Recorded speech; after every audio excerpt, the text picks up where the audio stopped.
Okay, let's just try to unpack this. If you thought professional golf was, a quiet walk in the park. A bit of polite clapping. Right. Then the week of February 2nd to the 8th, 2026, just completely shattered that idea. Yeah. I mean, it felt like the entire sport was trying to tear itself apart and put itself back together all at once. It really was a choose-your-own-adventure week for golf fans, wasn't it? Usually you watch the PGA Tour, you check the European scores, maybe stream some LIV. And stay in their own lanes. Exactly. Yeah. But this week, these stories aren't isolated anymore. They are. They're bleeding into each other. That is exactly why we need to do this deep dive. Because if you just looked at the leaderboards, you saw names, you saw scores. But if you looked a little closer, you saw sport in total transition. Mm-hmm. So we have a three-pronged mission today. First, we have to dissect the absolute chaotic energy in Phoenix, that duel between Chris Gotterup and Hideki Matsuyama. Which is such a fascinating clash of styles. Completely. Then we pivot to the DP World Tour in the Middle East, where Patrick Reed is. Well, he's basically pulling off a heist. A strategic heist. I think that's the story that went under the radar for a lot of people, but it might be the most significant structural shift we've seen in a while. Yeah. Reed is hacking the system to get back to America. And we will get into the mechanics of that master plan. And finally, we have to talk about Riyadh. LIV Golf has a new format, a new rookie sensation. And a whole new argument about world ranking points. So the goal here is to connect these dots. We're not just looking at 3 tournaments. We're looking at what I'd call a multipolar landscape. That's a good way to put it. You've got extreme player mobility, aggressive young talent, just ignoring the old rules, and tech reshaping the whole business. It's a lot of noise. So let's try to find the signal. And let's start with the literal noise. Arizona, TPC Scottsdale, the WM Phoenix Open. The wildest party on grass. It always is, but this year felt, heavier. Intense is the word. We talk about pressure in golf being internal, shaking over a putt. But in Phoenix, the pressure is external. It's acoustic. And this year, it produced a winner who just fits this era of golf perfectly. Chris Gotterup. Gotterup is such a great example of that modern power archetype. It's not finesse first, it is power first. Exactly. If you want to understand where the PGA Tour is going, just look at his Sunday back nine. He birdied 5 of his last 6 holes. 5 of 6. His shoot is 764. That is just charging the leaderboard. He made it happen. And he forced that sudden death playoff against Hideki Matsuyama. Now, we have to talk about the 18th hole in that playoff. This is where the whole thing crystallized. Gotterup steps up. And this is the moment.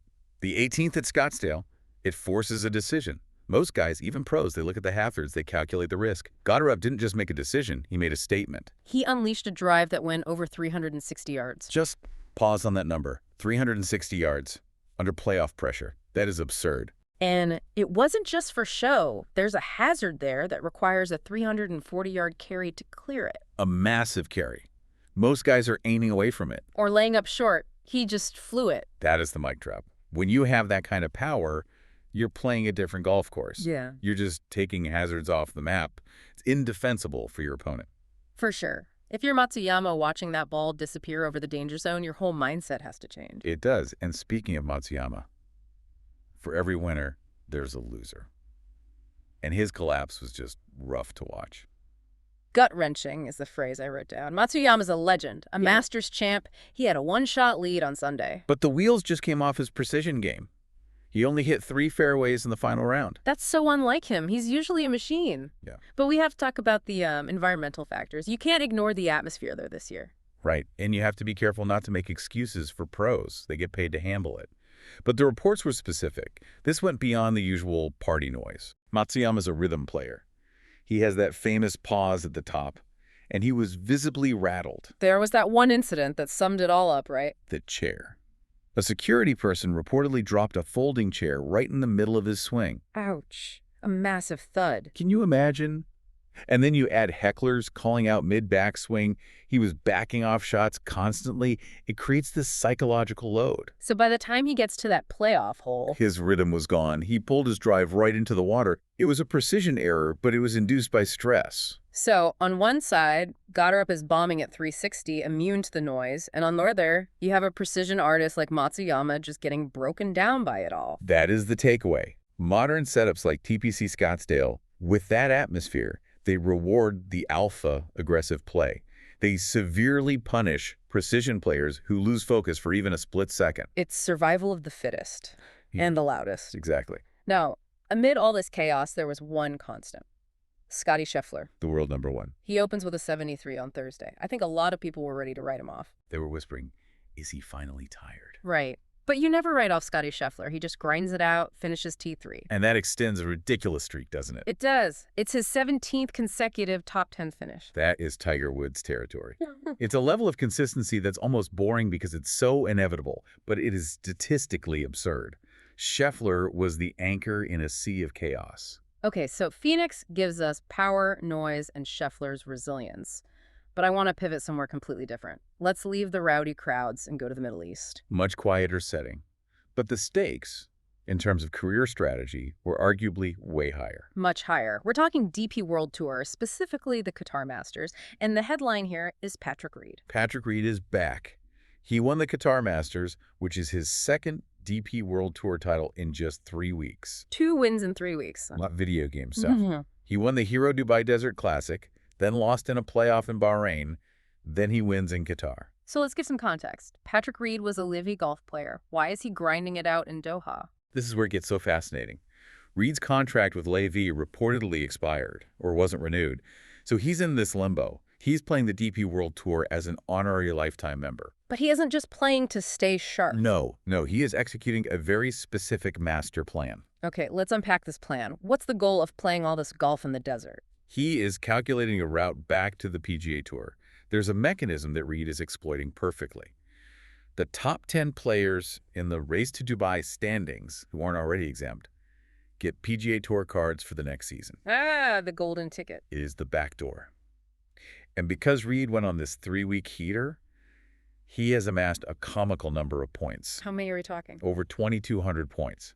Now, in previous years, that total would have been enough to secure a card by the end of the entire season. And he's done it by February. He has effectively secured his 2027 PGA Tour card in February of 2026. That's just strategic genius. While everyone's arguing about politics, he just went and played the golf to get it done. He went around the blockade. And there's another layer. It's not just the tour card. This run has vaulted him back into the top 20 of the official world golf ranking. Which is huge for the major. It's everything. By cracking the top 20, he's exempt for all 4 majors in 2026. He's solved his major problem and his PGA Tour card problem in less than a month. It reminds me a bit of Brooks Koepka coming back to the PGA Tour. A little, but the mechanism is different. Koepka used the returning member program. Reed is doing it the hard way, grinding in full fields, traveling. It just highlights how fluid player movement has become. Walls between tours are looking more like revolving doors. If you know which handle to push. And there's a stat about his performance that just blew my mind. Okay. No player in DP World Tour history has ever posted a lower 72-hole cumulative score across 3 consecutive events. Ever. Whether you love him or you hate him, you have to respect that hustle. Absolutely. He identified a path and he sprinted down it.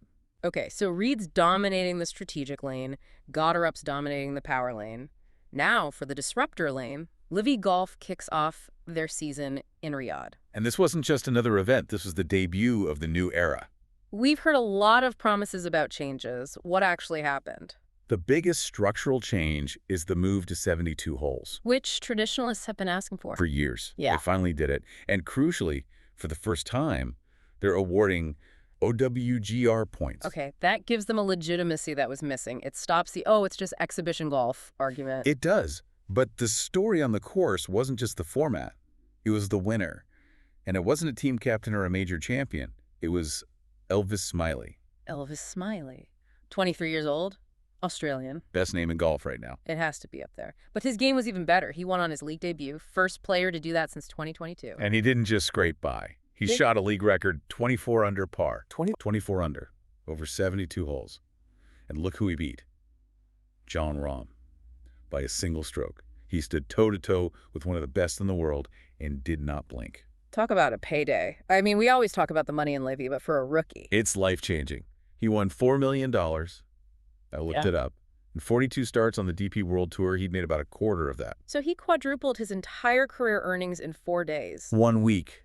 It changes everything. It validates the risk of jumping to a new tour. And his team, Ripper GC, Cam Smith's team, they won the team title too. A clean sweep for the Aussies. But you mentioned the OWGR points. I know there's a bit of a debate there. There is. This is an important nuance. LIV is getting points, which is a big step. But the system only awards points to the top 10 finishers. Why just the top 10? Well, the OWGR has strict criteria about field sizes. Since LIV has smaller fields, this was the compromise. But LIV argues this is flawed. I can see their point. I mean, if you finish 11th in a field with Rahm, Smith, DeChambeau, and Koepka, that's a quality performance. Exactly. They argue it hurts consistent guys who might finish 12th or 15th every week. And it hurts emerging talent. Guys like Smylie, before this win, were playing great golf but getting zero recognition. They were basically invisible to the ranking system. So it's a step forward, but maybe a stumble sideways. Precisely. Part of the growing pains of this new ecosystem. Now, I want to zoom out. We've talked players and tours, but there's a massive industry powering all of this. The business of golf is just booming in 2026. It's huge. The global golf equipment market is estimated at $8.5 billion this year. $8.5 billion. What's driving that? Is it just people buying new clubs because they saw Gotterup hit it 360? Chuckles. That's part of it. But it's also how people are getting into the sport. We have to look at off-course venues. Yeah. You know, entertainment golf. Like Topgolf. Exactly. And in fact, there was huge news this week. Topgolf was acquired by the private equity firm Leonard Green. What was the price tag on that deal? They valued the company at $1.1 billion. $1 billion valuation. That tells you this isn't a fad. It confirms that entertainment golf is a primary driver. It's bringing in younger people who might never set foot on a traditional country club. They'll go hit balls at a target with a beer in their hand. It's the funnel. It is the funnel for the future. And I assume tech is playing a huge role here, too. Huge. We're seeing smart clubs, AI-designed equipment, but it's also changing how we watch the sport. Right, the media rights. The DP World Tour extended its deal with the Golf Channel. They did, through 2030. That's Okay. nearly 600 hours of live coverage. But the interesting shift is streaming. Digital audiences are projected to grow almost 6% in 2026. Traditional TV, basically flat. So people are watching on their phones, their tablets? And they aren't just watching a video feed. LIV Golf, for example, just introduced something called Chip. Chip. Like a potato chip. No, like a microchip. It's an AI agent powered by Salesforce. Okay, AI is everywhere. What's it actually do for a golf broadcast? It provides real-time predictive shot outcomes. So instead of an announcer just guessing if a putt breaks left, the AI is crunching data to tell you the percentage chance of the make in real time. That is wild. It feels like we're moving away from the whispering announcer era into this data-heavy, high-tech experience. Absolutely. And that brings us back to that multipolar idea you started with. The sport isn't just one thing anymore. It really isn't. It's a lot to take in. So let's distill this week into the big 3 takeaways for everyone listening. If you want to sound smart at the water cooler, what do you need to know? Sure, let's recap. Takeaway number 1, Chris Gotterup and the power era. Absolutely.